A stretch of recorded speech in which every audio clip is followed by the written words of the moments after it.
الحمدللہ رب العالمین والصلاة والسلام علی سید الانبیاء والمرسلین اما بعد فاعوذ باللہ من الشیطان الرجیم بسم اللہ الرحمن الرحیم۔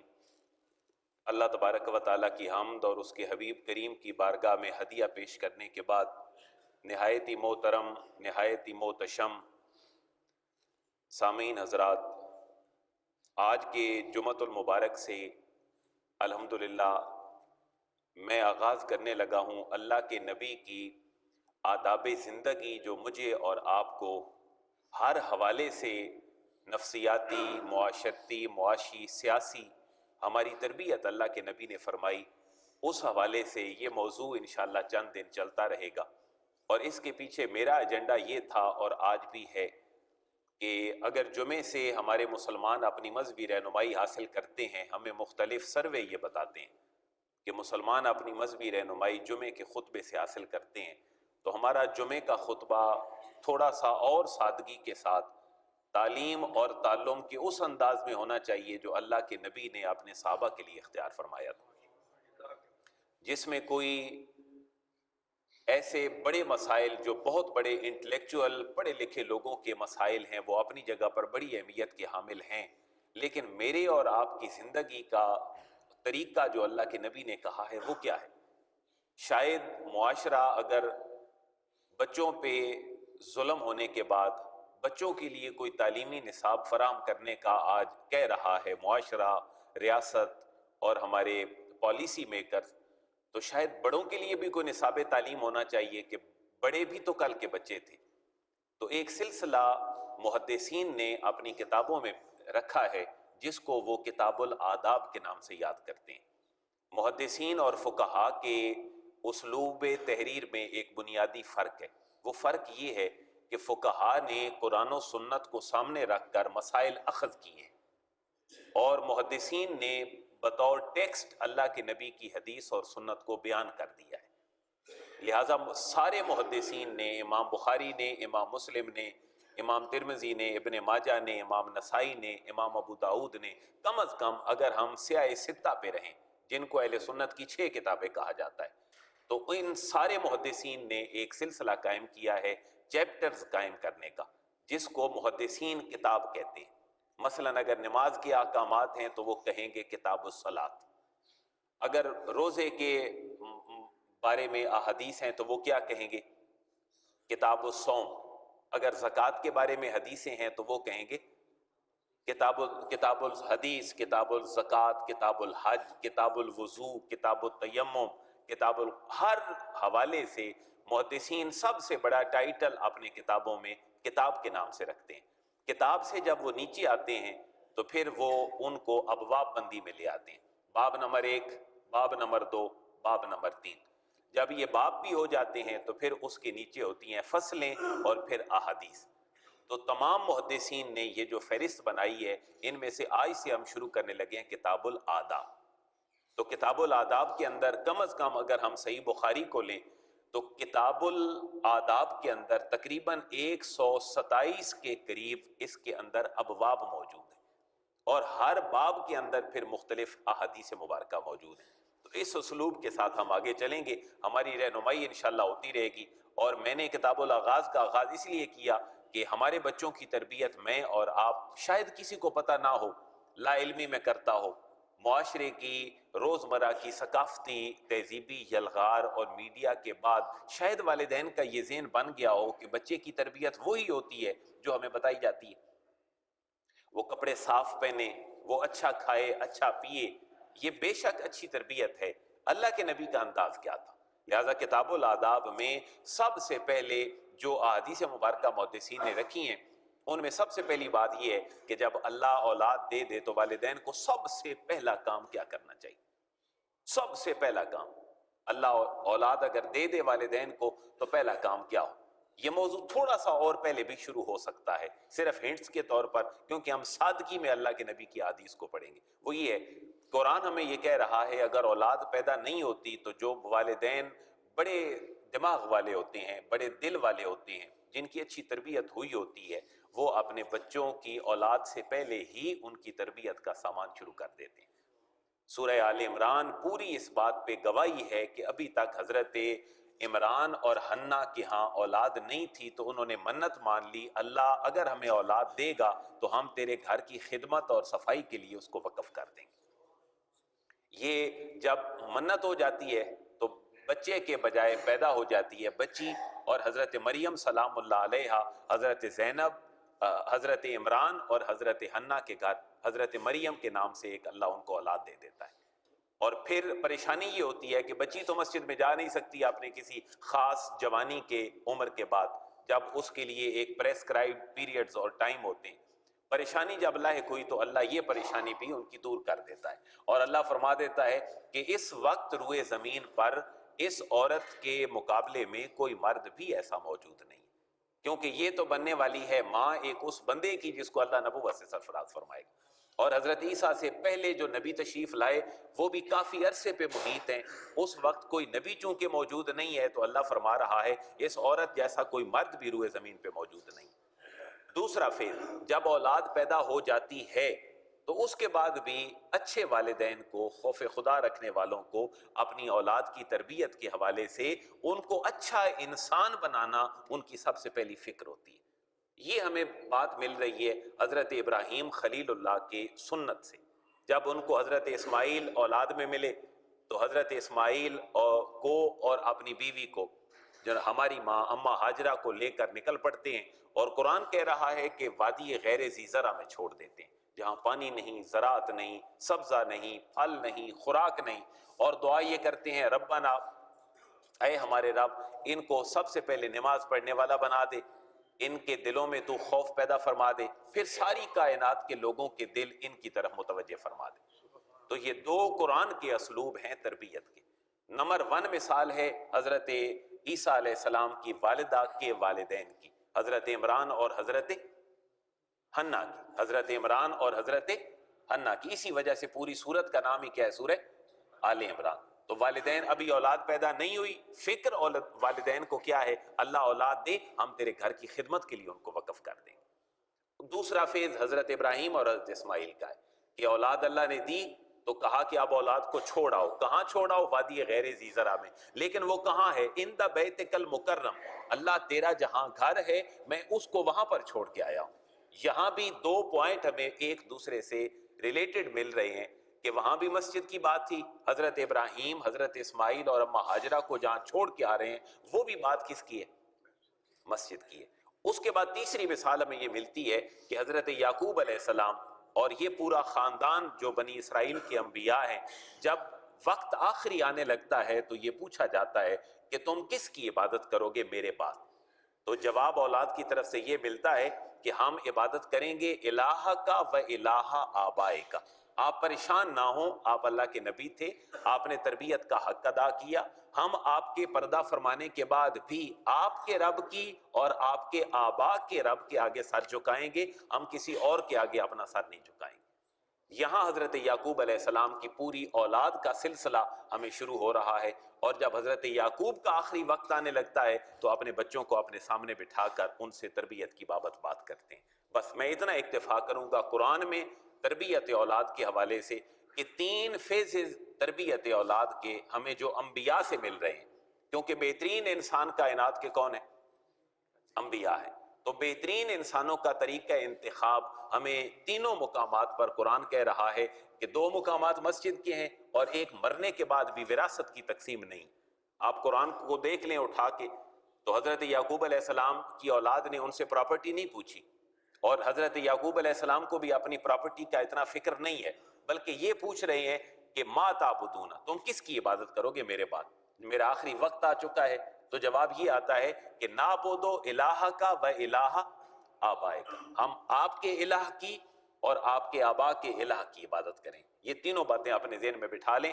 والدین کی زندگی کا کوئی فیز اولاد کی پیدائش سے پہلے، اولاد کے پیدا ہونے کے بعد اور مرنے کے وقت بھی ان کا صرف ایک ہی فوکس ہے، وہ یہ ہے کہ جن کے جو ہمارے وارث ہیں، جو اللہ نے جن کا ہمیں گارڈین اور بنایا تھا، رائی خیال رکھنے والا، تو ان کے حوالے سے ہماری افکار کیا ہیں۔ یہ 3 باتیں قرآن کے حوالے سے آپ اپنے ذہن میں رکھ لیں۔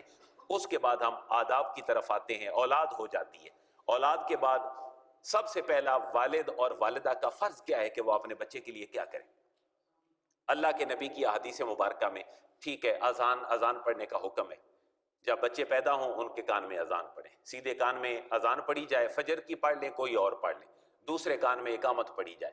یہ والدین کا فرض ہے کہ پتہ یہ چل رہا ہے کہ اولاد کے کانوں میں سب سے پہلی آواز اگر وہ بھیجیں تو یا تو اللہ کی بھیجیں یا اس کے رسول کی بھیجیں۔ اس کے بعد بچہ آ گیا، اب پہلے دن کا ایک اور معاملہ جو اللہ کے نبی کی سنت سے ثابت ہے وہ یہ ہے کہ اس بچے کا اچھا نام رکھیں۔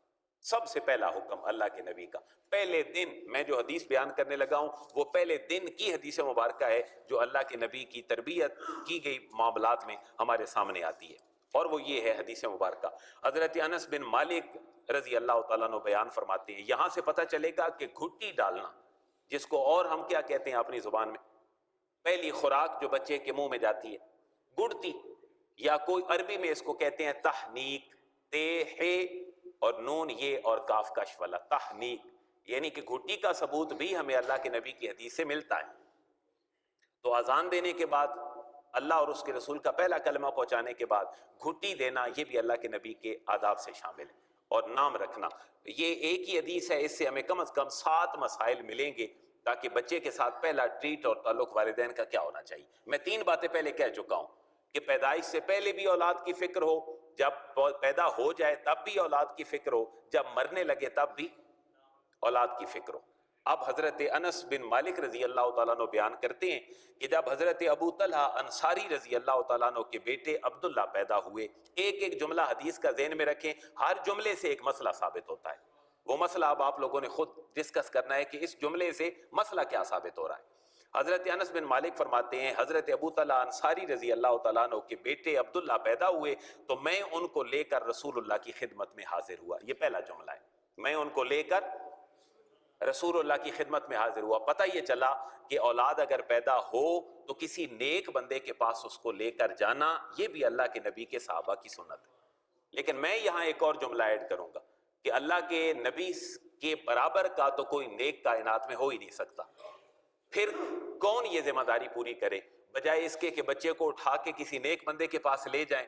قرآن پہلا تصور یہ دے رہا ہے کہ ماں اور باپ خود نیک بن جائیں، ان کو کسی کے پاس جانے کی ضرورت ہی نہیں۔ لہٰذا اللہ کے نبی کا معاملہ الگ تھا، یہاں معاملہ میرے اور آپ کے لیے الگ ہے۔ ایک مسئلہ یہ ثابت ہو گیا کہ بچہ پیدا ہو تو اس کو نیک آدمی کے پاس لے کر جائیں۔ میں اس میں ایڈ کر رہا ہوں کہ والدین خود نیک بنے کہ اپنی اولاد کے ساتھ ان کا یہ تعلق ہو، انہیں لے جانے کی ضرورت نہ ہو۔ اس نیکی کا معیار کون طے کرے گا؟ کوئی اپنے آپ کو برا کہتا ہے؟ خود نیک بننے کا معیار کون طے کرے گا؟ اللہ اور اس کا رسول اس معیار کو طے کر چکے ہیں۔ وہ معیار کیا ہے کہ اللہ اور اس کے رسول کی اطاعت اور فرما برداری ہر بندہ مومن کے اوپر لازم ہے۔ لہذا جس لیول پہ بھی وہ ہے وہ فرائض پورے کرتا ہے، حرام چیزوں سے بچتا ہے، وہ اللہ کا نیک آدمی ہے۔ اس کے بعد اس وقت رسول اللہ صلی اللہ تعالی علیہ وسلم فی اباءۃ، آپ ایک چادر میں لپٹے ہوئے تھے، آپ نے ایک چادر اپنے اوپر اوڑھی ہوئی تھی۔ یہاں سے ایک اور مسئلہ ثابت ہوا جس کو فقہا نے ثابت کیا، تاکہ میں آپ کو یہ بھی بتا دوں کہ فقہا نے اپنی خدمات کیا سر انجام دی ہیں۔ ہم حنفی کیوں کہلاتے ہیں، ہم شافعی مالکی کیوں کہلاتے ہیں؟ ہمارا اوریجنل سورس تھا قرآن اور حدیث، قرآن اور حدیث، لیکن چونکہ ہماری رسائی اجمی ہونے کی وجہ سے وہاں تک نہ ہو سکی تو فقہا نے ان چیزوں سے مسائل اخذ کیے۔ فقہا نے بھی یہی کچھ بیان کیا۔ اب حضور نے چادر اوڑھی ہوئی تھی جس کے لیے الفاظ ہیں فی اباءۃ، اباء میں تھے آپ، عین بے الف با اور حمزہ اور چھوٹی گول تھے، اباءۃ، چادر اوڑھے ہوئے تھے۔ پتہ یہ چلا کہ ایک مرد کا اپنے گھر میں یا کہیں بھی چادر اوڑھنا ٹھیک ہے، یہ اللہ کے نبی کی سنت ہے۔ تیسرا مسئلہ، اور عربی کے الفاظ ہیں یہنأ بعیرا لہ، اللہ کے حبیب کی جو سواری تھی آپ اس کو روغن مل رہے تھے، آپ اس کو تیار کر رہے تھے۔ یہاں سے یہ بھی پتہ چلا کہ سواری رکھنا بھی ٹھیک ہے، سواری کو تیار کرنا بھی ٹھیک ہے۔ آج اگر کسی کے پاس سواری اونٹ یا یہ چیزیں نہیں ہیں تو آج اس کی سواری کیا ہے؟ اس کی گاڑی ہے۔ پتہ یہ چلا کہ اپنی سواری کا خود خیال رکھنا اور اس کی صفائی کا انتظام کرنا یہ بھی کس کی سنت ہے؟ اللہ کے نبی کی سنت ہے۔ یہاں سے یہ پتہ چل رہا ہے کہ حضور اپنے ہاتھ سے کام کیا کرتے تھے، یہاں یہ بھی پھر بات واضح ہو رہی ہے کہ کام اپنے ہاتھ سے جب انسان کرتا ہے، ہر کام، پانی بھی پینا ہے تو وہ 10 قدم چل کے جائے گا، ہر گھر کا کام کرے گا، اس کو الگ سے ایکسرسائز کی ضرورت نہیں پڑے گی۔ صرف پیدل چل کر وہ 2 کلومیٹر چلے گا 45 منٹ، تو اس کے یہ بھی وقت کا ضیاع ہے۔ اللہ کے نبی نے یہ 45 منٹ بھی اس کے بچا کر اس کو دے دیے۔ ہر کام خود کرو، اللہ تمہیں ثواب عطا فرما دے گا، یعنی تمہاری ایکسرسائز ہو جائے گی۔ حضور اپنی سواری کا خود خیال رکھ رہے تھے۔ اور پھر میں نے عرض کیا حضور یہ بچہ پیدا ہوا، آپ نے فرمایا حل معک تمر، کیا تمہارے پاس کوئی کھجور ہے؟ فقلت نعم، صحابی عرض کرتے ہیں ہاں یا رسول اللہ میرے پاس ہے۔ فناولته تمرات، میں نے حضور کی خدمت میں کھجوریں پیش کی۔ فالقاهن فی فیہ فلاقهن ثم غرف الصبی فمجه فی فیہ، او کما قال الرسول۔ حضور کے سامنے میں نے کھجوریں پیش کی، سرکار دو عالم نے وہ کھجوریں اپنے منہ میں ڈالیں، ان کو چبایا، چبانے کے بعد اس بچے کا منہ کھول کر اس بچے کے منہ میں وہ کھجوریں ڈال دیں، اور حدیث کے الفاظ ہیں فجعل الصبی یتلذہ، بچہ اس کو چوسنے لگا۔ فقال رسول اللہ، اللہ کے حبیب نے فرمایا حب الانصار التمر، انصار لوگ کھجور سے محبت کرتے ہیں۔ وسماہ عبداللہ، میں اس بچے کا نام عبداللہ رکھتا ہوں۔ اب اس حدیث سے جو باقی مسائل نکلے وہ کیا ہے کہ گھٹی کس چیز سے دینی چاہیے؟ کھجور سے، کسی بھی چیز سے دے دیں ٹھیک ہے، لیکن اللہ کے نبی کی سنت یہاں سے کیا مل رہی ہے؟ کھجور سے گھٹی دیں۔ پھر کھجور کیسے دیں؟ چبا کے دیں اور بچے کے منہ میں ڈالیں۔ اب بچے کا نام بھی رکھیں، یہ سارے پہلے دن کے واقعات ہیں جو اللہ کے نبی نے فرما دی۔ اب نام کیا رکھیں؟ سماہ عبداللہ، حضور نے اس بچے کا نام کیا رکھا؟ عبداللہ۔ یہاں یہ جو 6-7 مسئلے نکلے ان کی میں نے قدرے وضاحت کر دی۔ بچہ پیدا ہو نیک بندے کے پاس لے کر جائیں، اگر وہ نیک، حضور کی تو بات ہی کچھ اور تھی، آپ خود نیک بنیں۔ ایک انسان 5 وقت کا نمازی ہے، حلال حرام کا خیال رکھتا ہے، اپنی حلال روزی کماتا ہے، حقوق اللہ حقوق العباد کا خیال رکھتا ہے جتنا ممکن ہو، وہ نیک آدمی ہے۔ نمازیں پڑھتا ہے، حلال روزی کماتا ہے، حلال حرام کا خیال رکھتا ہے، حقوق اللہ حقوق العباد کو وائلیٹ نہیں کرتا، وہ کون ہے؟ وہ نیک آدمی ہے۔ نیکی کا یہ معیار اللہ اور اس کے رسول نے دیا ہے۔ 5 عقائد، 5 عبادات، اللہ پر ایمان، رسولوں پر ایمان، فرشتوں پر ایمان، آسمانی کتابوں پر ایمان، مرنے کے بعد اٹھنے پر ایمان اگر ہے تو یہ مسلمان ہے۔ اب نماز ہے، روزہ ہے، حج ہے، زکوٰۃ ہے، جو کرتا ہے وہ کیا ہے؟ وہ نیک آدمی ہے، وہ مسلمان آدمی ہے، اس کی نیکی پر۔ اور پھر اللہ کے نبی نے یہ بھی فرمایا جس کو مسجدوں میں آتے جاتے دیکھو اس کے ایمان کی گواہی دے دیا کرو، اس کے ایماندار ہونے کے لیے یہ کافی ہے کہ وہ مسجد کی طرف آ جا رہا ہے۔ لہذا اس سے پتہ یہ چلا کہ گھٹی شریعت میں موجود ہے۔ پہلی خوراک کوئی نیک بندہ دے، کھجوروں کے ساتھ دے، کسی بھی چیز کے ساتھ دیں، اللہ کے نبی کی یہ حدیث مبارکہ ہمارے سامنے ہے۔ گھٹی کے بعد اس کا نام وہ نام رکھے جو اللہ اور اس کے رسول کو پسند ہے۔ اس نام کے بارے میں بھی حدیث مبارکہ سنیں۔ اللہ کے حبیب نے فرمایا، عبداللہ بن عمر رضی اللہ تعالیٰ نے اس کے راوی ہیں، حضور نے فرمایا ان احب اسمائکم الی اللہ عبداللہ و عبد الرحمن، اللہ کو جو سب سے زیادہ پسند نام ہے وہ فرمایا 2 ہیں، ایک عبداللہ اور ایک عبد الرحمن، اور یہی نام اس حدیث میں ہے کہ اللہ کے نبی نے اس بچے کا رکھا۔ اب اس کو بطور سبق آپ یاد کرتے جائیں، میں کوشش کروں گا اس کو تحریری انداز میں ہم کسی انداز میں لے آئیں تاکہ ایک ضابطۂ حیات کے طور پر مطالعے کے لیے یہ چیزیں ہمارے سامنے ہونی چاہیے۔ نمبر 1، بچے کی پیدائش سے پہلے بچے کی تربیت کا خیال۔ میں نے قرآن کی 3 آیات آپ کے سامنے رکھی ہیں۔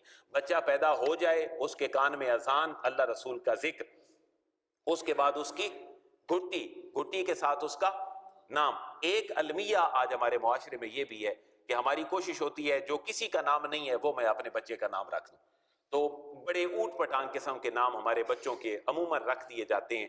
یہ بھی سن لیں جن ناموں کا کوئی معنی نہیں ہوتا یا ان کا ایسا معنی ہوتا ہے کہ جس کی انٹرپریٹیشن کی جائے تو وہ صحیح نہ نکلے، اس نام کو اللہ کے حبیب نے ناپسند فرمایا ہے۔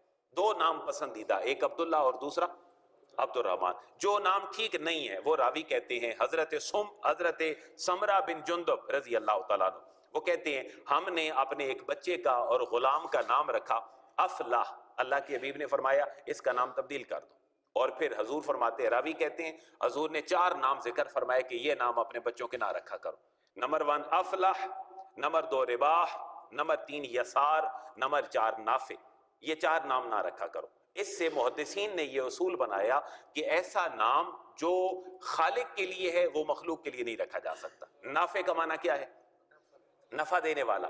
تو اگر کسی انسان کو کہیں گے کہ نافع ہے یا نافع گھر میں ہے تو گھر سے آواز کیا آئے گی؟ نافع گھر میں نہیں ہے تو پتہ یہ چلا یہ نام تو اللہ کا تھا، اس برکت کو آپ نے اپنے گھر سے نکال دی۔ لہذا ایسا نام کہ جس نام کی آپ اپنی زبان سے نفی کریں وہ نام آپ نہیں رکھ سکتے۔ پھر جی بسم اللہ، عبد النافع ہو سکتا ہے، عبد النافع، نافع کا بندہ۔ یہاں ایک اور حدیث مبارکہ بھی ہے، میں ابھی ذکر کر دوں۔ اللہ کے ناموں میں سے کسی نام کو بھی آپ رکھیں تو اس کے ساتھ عبد کا لفظ ہونا چاہیے۔ ہادی اللہ کا نام ہے تو نام کیا رکھا جائے گا؟ عبد الہادی۔ کسی رزاق اللہ کا نام ہے، نام کیا رکھا جائے گا؟ عبد الرزاق۔ لیکن اگر اس کو کوئی رزاق پکارے گا تو پکارنے والے کی تربیت کی ضرورت ہے کہ رزاق بندہ نہیں بلکہ رزاق تو خالق خود ہوتا ہے۔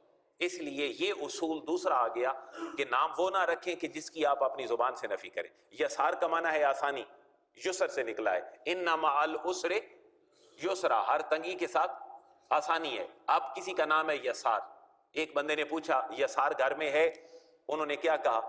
یسار گھر میں نہیں ہے، تو پتہ یہ چلا کہ آسانی اس گھر میں نہیں ہے، اس گھر میں تو تنگی ہے، وہ اپنی زبان سے کہہ رہا ہے، اس لیے حضور نے فرمایا یسار کسی کا نام نہ رکھو۔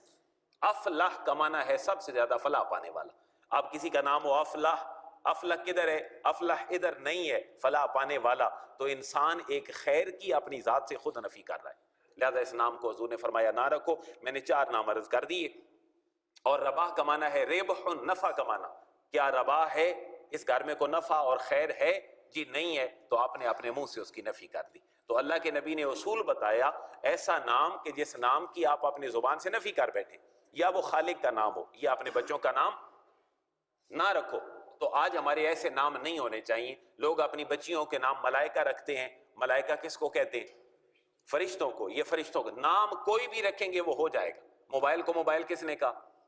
مسجد کو مسجد کس نے کہا؟ جو کام جہاں ہوتا تھا اس کے حوالے سے اس کا نام رکھ دیا گیا۔ مشرق کو مشرق کیوں کہتے ہیں؟ سورج نکلتا ہے۔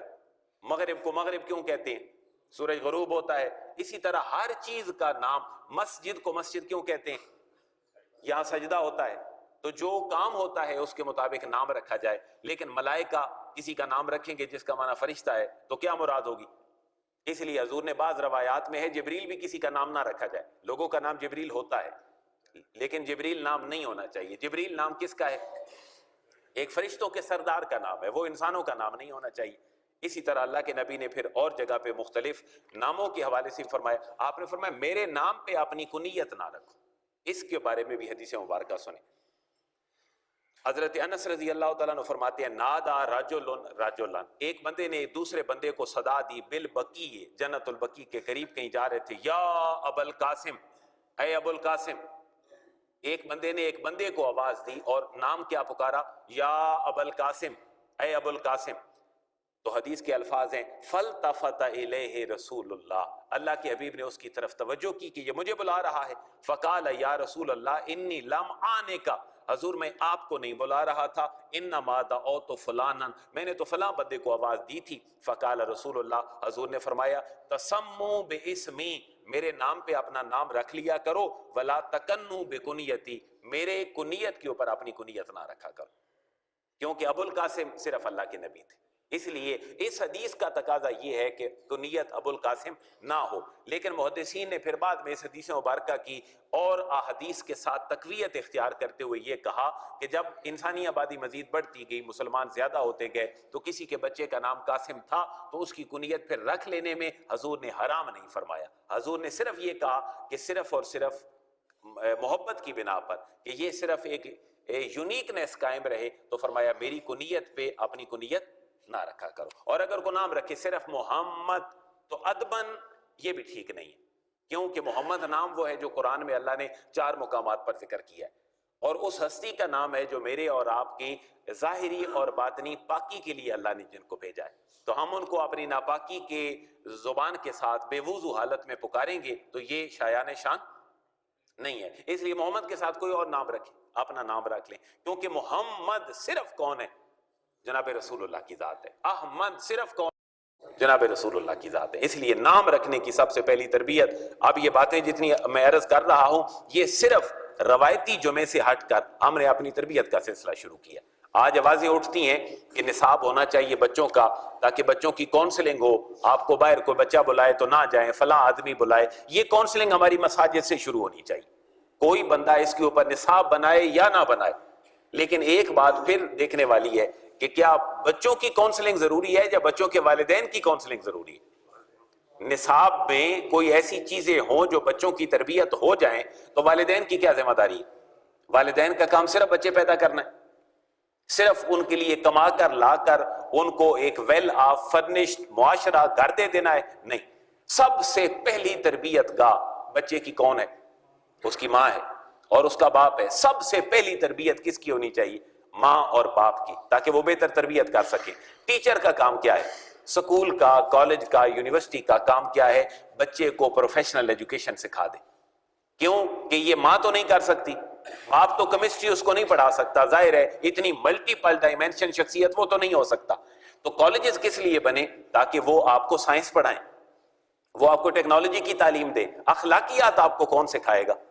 والدین سکھائیں گے۔ تو سب سے پہلے پھر تربیت کس کی ضروری ہے؟ والدین کی ضروری ہے۔ اللہ کے حبیب نے فرمایا کہ اللہ کل مولود یولد علی الفطرہ، ہر بچہ فطرت اسلام پہ پیدا ہوتا ہے۔ فَأَبَوَاهُ يُهَوِّدَانِهِ وَيُنَصِّرَانِهِ وَيُمَجِّسَانِهِ، اس کے باپ اس کو یہودی بنا دیتے ہیں، اس کے باپ اس کو عیسائی بنا دیتے ہیں، اس کے باپ اس کو مجوسی بنا دیتے ہیں، اللہ اس کو فطرت اسلام پہ پیدا فرماتا ہے۔ تو والدین کی تربیت اور ان کے اندر نکھار یہ سب سے پہلے ضروری ہے۔ والدین کے ہاں بچہ پیدا نہ ہو، اس کی اولاد کی تیاری ہو تربیت کی۔ ایک ٹیکنیکل چیز اپنے ذہن میں رکھیں، عورت کو اللہ تعالیٰ نے اور مرد کو مختلف عوارض میں مبتلا کیا ہے۔ وہ عوارض کیا ہے کہ مرد جب بلوغت کو پہنچتا ہے تو اس کے اوپر غسل فرض ہوتا ہے، پاکی ناپاکی میں رہتا ہے۔ عورت بھی پاکی ناپاکی میں رہتی ہے۔ عورت مرد سے زیادہ عرصہ میں ناپاکی اور پاکی کے حالت میں رہتی ہے، کیونکہ ہر مہینے کا اس کا پیریڈز ہیں جو چلتے ہیں۔ لیکن اولاد کی تربیت کے حوالے سے یہ بات ذہن میں رکھیں کہ عورت کو ماہواری آ جاتی ہے، ہر مہینے 10 دن کے راؤنڈ اباؤٹ وہ ناپاک رہتی ہے، جس کی حالت میں نمازیں معاف ہیں۔ روزے اگر آ جائیں اس میں تو وہ روزوں کی قضا کرے گی۔ وہ قرآن نہیں پڑھ سکتی، لیکن کسی کو سکھانے کے لیے توڑ کے صرف سین زبر سا، لام زبر لا، میم زبر ما، اگر اور کوئی نہیں پڑھا سکتا تو یہ پڑھا سکتی ہے۔ لوگ عموماً مسئلے پوچھتے ہیں کہ خواتین اپنی ناپاکی کے دنوں میں کیا کر سکتی ہیں۔ ایک اصول ذہن میں بٹھا لیں، جو کلام الہی ہے وہ اپنی زبان سے پروناؤنس نہیں کر سکتی۔ اس کو اگر پڑھانا مجبوری ہو، ایک کسی جگہ پہ ایک ہی عورت ہے جو بچوں کو پڑھاتی ہے، توڑ کے پڑھا دے۔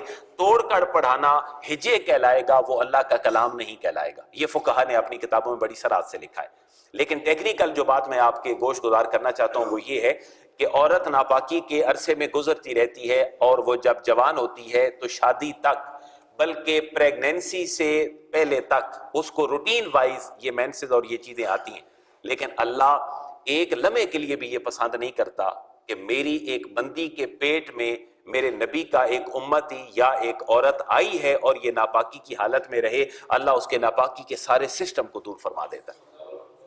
اچھا، یہاں تربیت کا عمل کیا ہے کہ اللہ یہ چاہتا ہے کہ اس کے پیٹ میں ایک میرا غلام ہے، میرا بندہ ہے، اس کا ایک لمحہ بھی 9 مہینوں میں سے ایسا نہ ہو کہ اس کو کوئی عذر لاحق ہو جائے اور یہ میری بارگاہ میں جھکنے سے عاری ہو جائے۔ ورنہ نمازیں کتنے دن معاف تھی؟ اس کو 10 دن یا 7 8 9 جتنا اس کا اپنی روٹین وائز ایک پیریڈ بن گیا اس کو معاف تھی۔ لیکن جب ایک نیا انسان اس کے پیٹ میں آ گیا تو اللہ نے یہ پسند نہیں کیا کہ میری بندی میری بارگاہ سے دور ہو جائے اور نہ جھکے۔ اللہ چاہتا ہے عورت پریگنٹ ہو، ایک لمحہ بھی اس کا اللہ کی بارگاہ سے دور نہ ہو۔ اس کی زبان 9 کے 9 مہینے پاک ہے، 9 کے 9 مہینے کوئی نماز اس کو معاف نہیں، 9 مہینوں میں کوئی روزہ اس کو معاف نہیں۔ ہاں، یہ ساری چیزیں آپ کتنی پاکی والی اللہ اور اس کے رسول نے ہمارے سامنے رکھ دی۔ اگر عورت بے نماز ہوگی یا اللہ اور اس کے رسول کے آگے سر جھکانے والی، اطاعت اور فرما برداری والی نہیں ہوگی تو آٹومیٹیکلی اس کا اثر کس پہ پڑے گا؟ ایک نئے بچے کے اوپر پڑے گا جو نیا انسان دنیا میں آ رہا ہے۔ لہٰذا اللہ چاہ رہا ہے یہ زبان سے سبحان اللہ پڑھے، الحمدللہ پڑھے، اللہ اکبر پڑھے، میرا قرآن پڑھے، میرے نبی کی ذات پہ درود بھیجے، تاکہ اس کا اثر اس کے بچے کے اوپر بھی ہو۔ ایک اللہ کے کسی ولی کا واقعہ موجود ہے، جب اس کو قاری صاحب قرآن پڑھانے کے لیے آئے چھوٹی عمر میں، 4 سال 4 مہینے 4 دن کی عمر میں، تو قاری صاحب نے بسم اللہ پڑھائی، انہوں نے قرآن کا ایک معتبر حصہ قاری صاحب کو سنا دیا۔ جب انہوں نے پوچھا میں نے تمہیں بسم اللہ پڑھائی تو تم نے مجھے قرآن کا ایک بہت بڑا حصہ حفظ کا سنا دیا، وجہ کیا ہے؟ تو وہ یہ کہتے ہیں جو پیدائشی ولی ہیں کہ میری ماں جب میں ان کے پیٹ میں تھا تو اتنا ہی پڑھتی تھی، اللہ نے وہ مجھے یاد کروا دی۔ آج کہیں سوشل میڈیا پہ چل کے دیکھیں، جیوز یہودی اپنے بچوں کی ماں جب وہ پریگنٹ ہوتی ہے اس کو خاص میتھمیٹکس کے کلیے پڑھاتے ہیں، اس کو ایک خاص پروسیجر سے گزارتے ہیں. اسی لیے تو وہ اتنے ذہین ہیں کہ 1921 میں خلافت عثمانیہ ختم کی، آل سعود کو برسر اقتدار لائے. آج پھر آگے کیا تبدیلیاں ہونے جا رہی ہیں، یہ اسی معاشرے میں آپ رہتے ہیں. نیا متبادل کون ہے، نیا دنیا میں پیغام کس کا جانا ہے، طالبان کہاں سے آئے، داعش کہاں سے آئی، وہ 100 سال سے بھی زیادہ پلانر ہیں. شاید وجہ یہ ہے کہ وہ اپنے بچوں کو ذہانت کی طرف لاتے ہیں، لیکن ہمیں بھی تو اس کا خیال ہونا چاہیے. اور پھر بچوں کے نام کے ساتھ بالکل ایک ہی حدیث کے اندر یہ دونوں باتیں ہیں. میں دو حدیثوں کو ملا نہیں رہا، ایک ہی حدیث کے اندر یہ بات ہے. اللہ کے حبیب نے فرمایا احب الکلام الی اللہ اربعون، اللہ کو 4 کلمے بڑے پسند ہیں. نمبر 1 سبحان اللہ، نمبر 2 الحمدللہ، نمبر 3 ولا الہ الا اللہ، نمبر 4 واللہ اکبر. اور پھر اللہ کے حبیب نے فرمایا لا یضرک بأیہن بدأت، تم ان میں سے کسی سے بھی آغاز کر لو، کسی پر بھی اختتام کر لو، کوئی حرج نہیں ہے. لیکن اللہ کو ان 4 کلموں سے زیادہ کوئی کلمہ پسند نہیں. سبحان اللہ، الحمدللہ، لا الہ الا اللہ، اللہ اکبر. صوفیاء نے کیا کیا، سلسلہ چشتیہ کے اذکار دیکھ لیں، نقشبندی سلسلے کے اذکار دیکھ لیں، آپ کسی بھی صوفی کا ذکر دیکھ لیں، ان کا ختم دیکھ لیں جن کو ختم خواجگان کہتے ہیں، اس کے اندر کیا پڑھا جاتا ہے، یہ ذکر پڑھے جاتے ہیں. صوفیاء نے وہ کام کیا تھا جو لوگوں کو انسان بناتا تھا. آج انسان بنانے کی ذمہ داری چلی گئی انسٹیٹیوشن کے پاس، اور کونوا مع صادقین کا حکم پورا نہیں ہو سکا کہ نیک لوگوں کے پاس بیٹھ جاؤ، کیونکہ ہم سارے کے سارے پروفیشنل ہو گئے اور نیکی ہماری ضرورت نہ رہی.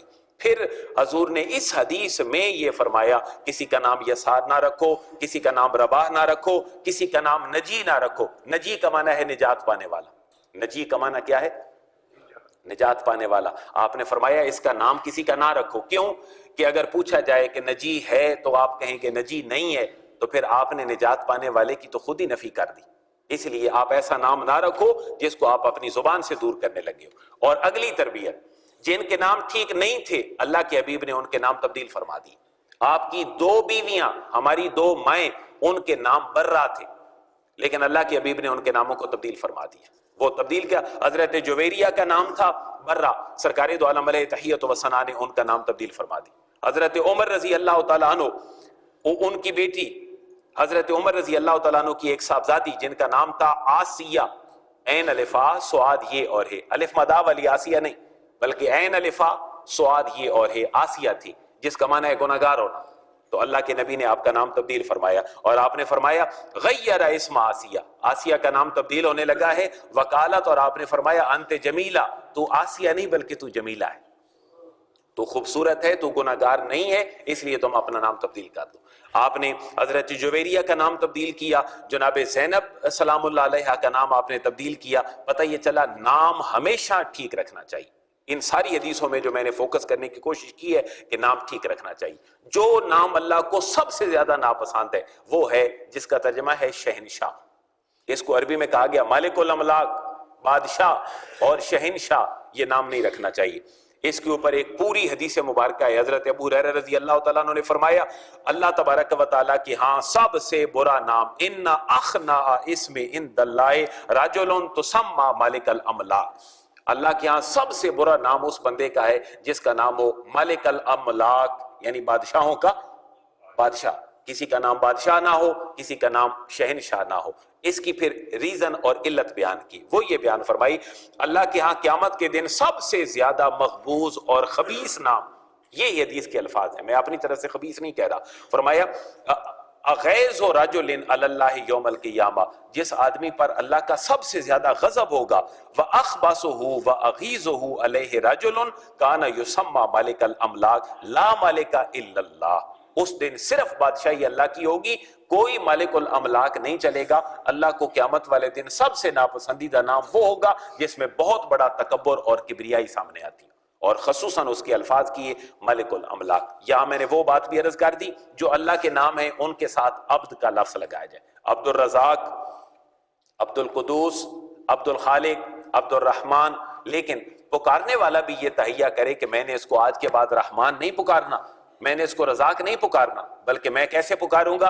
عبداللہ، عبد الرحمن، عبد الرزاق، عبد الخالق، کم از کم اتنے لوگ جو بیٹھے ہیں یہ اپنے ذہن میں رکھیں کہ ان کو پکارنے کا جو انداز ہے وہ پورا ہونا چاہیے۔ اور پھر ایک اور مثال اللہ کے نبی نے فرمائی کہ میں نام رکھا پھر کس پہ جائے، ایک وسیع تصور دے دیا، نام کس پہ رکھا جائے؟ اللہ کے حبیب نے فرمایا میرے جتنے بھائی مجھ سے پہلے آئے 1,24,000 انبیاء، ان کے ناموں پہ اپنے نام رکھا تھا۔ اور پھر اللہ کے نبی نے اس سنت کو خود بھی پورا کیا، آپ نے بیٹوں کے نام کیا رکھے؟ ابراہیم، دوسرے بیٹے کا نام کیا رکھا؟ عبداللہ، اور ایک بیٹے کا نام کیا رکھا؟ قاسم۔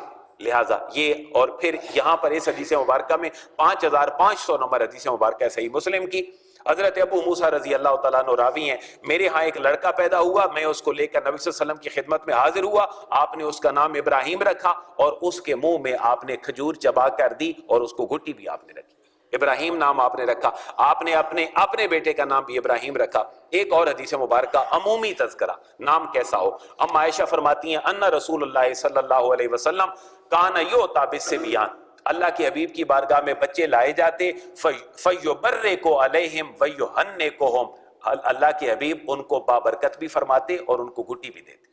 بابرکت کیسے فرماتے؟ کہ جو دامن نبوت میں بیٹھا ہے یقیناً وہ برکتیں لے رہا ہے۔ پھر حضور ان کو دم فرماتے، حضور ان کے لیے دعائیں فرماتے۔ ایک ایسا بندہ جس کا بیٹا نہیں ہے، یہاں اب ایک نیا مسئلہ ہے، ایک حدیث ہے، کنیت ہوتی ہے بیٹے کے نام پہ، حضور کا نام تھا محمد احمد، لیکن کنیت کے حوالے سے آئی ابو القاسم۔ جس کا بیٹا ہے ہی کوئی نہیں، جس کی بیٹی ہے ہی کوئی نہیں، کیا وہ بھی کنیت رکھ سکتا ہے یا نہیں؟ یہ اب ایک حدیث مبارکہ ہے۔ اللہ کے حبیب نے فرمایا تم کنیت اپنے بیٹے اور بیٹی کے علاوہ بھی رکھ سکتے ہو۔ یہاں ایک حدیث مبارکہ ہے پوری کی پوری 759 نمبر چیپٹر ہے صحیح مسلم کا، کہ ایک ایسا بندہ جس کی اولاد ہے ہی کوئی نہیں، وہ بھی اپنی کوئی کنیت رکھ سکتا ہے۔ اور پھر ایک صحابی کا ذکر ہے، حضرت انس بن مالک بیان کرتے ہیں کہ رسول اللہ کے اخلاق ہم میں سب سے زیادہ اچھے تھے۔ میرا ایک بھائی تھا جس کو ابو عمیر کہتے تھے۔ کیا کہتے تھے؟ ابو عمیر کہتے تھے، لیکن اس کا کوئی بیٹا نہیں تھا جس کی وجہ سے اس کو ابو عمیر کہا جاتا۔ تو اللہ کے حبیب ہمارے گھر میں تشریف لائے تو ابو عمیر نے ایک طوطا پال رکھا تھا، تو اللہ کے حبیب جب بھی آتے تو پوچھتے کہ یا ابا عمیر ما فعل النعیر فقال فکان یلعب بہ۔ راوی کہتے ہیں حضور جب بھی تشریف لاتے تو فرماتے اے ابو عمیر تیرا پرندہ کدھر ہے، وہ مجھے نظر نہیں آ رہا، اور پھر کبھی آتے تو کھیل رہا ہوتا پرندے کے ساتھ، تو آپ فرماتے کہ اب تم نویر کے ساتھ کھیل رہے ہو۔ یہاں سے ایک مسئلہ پتہ چلتا ہے، وہ اب آپ کی مینٹیلٹی پہ ہے کہ کیا مسئلہ اخذ ہوتا ہے۔ حضور تشریف لاتے، آپ فرماتے کہ اے ابو عمیر ما فعل نویر، تو نے نویر کے ساتھ کیا کیا، تیرا طوطا کدھر ہے؟ اس سے فقہا نے ایک مسئلہ نکالا ہے، وہ آپ بھی نکالیں تاکہ آپ کے اندر کوئی استنباط کی کیفیت پیدا ہو۔ کیا مسئلہ پتا چلا؟ یہ فقہا نے کام کیا۔ میں دوسری دفعہ آج بات دہرا رہا ہوں، فقہ حنفی شافی مالکی سے لوگ دور ہوتے جا رہے ہیں کیونکہ دین کے اوریجنل ٹیکسٹ سے دور ہیں۔ فقہ حنفی شافی مالکی پھر ایک اعتراض بن جاتا ہے، فقہا نے دین کو آسان کر کے پیش کیا۔ بھئی آپ کو قرآن میں کہاں سے ملے گا کہ پرندے رکھنا بھی ٹھیک ہے؟ یہاں سے یہ بھی پتا چلا کہ جب حضور تشریف لاتے تو ابو عمیر کا ایک پرندہ طوطا تھا، آپ اس کے ساتھ کھیلتے تو حضور نے فرمایا اے ابو عمیر تیرا پرندہ کدھر ہے، جس کو آپ پیار سے کہتے نغیر، جس کا معنی طوطا ہے۔ پتہ یہ چلا کہ پرندے رکھنا بھی جائز ہے اپنے گھر میں، لیکن ان پرندوں کا اگر خیال نہ رکھا جائے تو یہ بھی بات اپنے ذہن میں رکھیں، ایک عورت کے گھر بلی تھی جس کا وہ خیال نہیں رکھتی تھی، وہ بلی مر گئی، اس کا خیال نہ رکھنے کی وجہ سے بخاری کی حدیث ہے اللہ تعالیٰ نے اس عورت کو جہنم میں داخل فرما دی۔ ایک مرد کی صرف بخشش اس وجہ سے ہو گئی کہ اس نے ایک پیاسے کتے کی پیاس بجھا دی کنویں سے، اللہ نے اس کی بخشش فرما دی۔ اور پھر ایک اور عقیدہ اگر یہ ہو کہ جی پرندہ گھر میں ہو تو جادو نہیں ہوتا، تو انسان گھر میں ہو تو جادو ہو جاتا ہے۔ پرندہ افضل ہے یا انسان افضل ہے؟ انسان افضل ہے۔ تو ایک گھر کے اندر اللہ کا نائب بیٹھا ہے، اللہ کا خلیفہ بیٹھا ہے، رسول کا امتی بیٹھا ہے، اور پھر آپ بھروسہ کرتے ہیں میرے گھر میں پرندہ ہوگا تو جادو نہیں ہوگا۔ کسی سے منسوب بات تو ہو سکتی ہے، لیکن احادیث مبارکہ میں یا اتھینٹک کسی بات میں اس ہر مرض کی دوا لا الہ الا اللہ محمد رسول اللہ، اتنا بڑا کلمہ جو اللہ کو سب سے زیادہ پسند ہے، یہ آپ کے گھر میں اگر اس کی صدا بلند ہوتی ہے تو آپ کے گھر میں کوئی چیز نہیں آ سکتی۔ آپ باوضو رہیں، میں اس پہ بات کر چکا ہوں بہت پہلے، آپ باوضو رہیں تو اس ہمارے گھر میں بے برکتی ختم ہو جائے گی۔ اللہ کے نبی وضو کی حالت میں سوتے تھے، اللہ کے نبی باوضو رہا کرتے تھے، یہ میں نے تو اور آپ نے تو چھوڑ دیا۔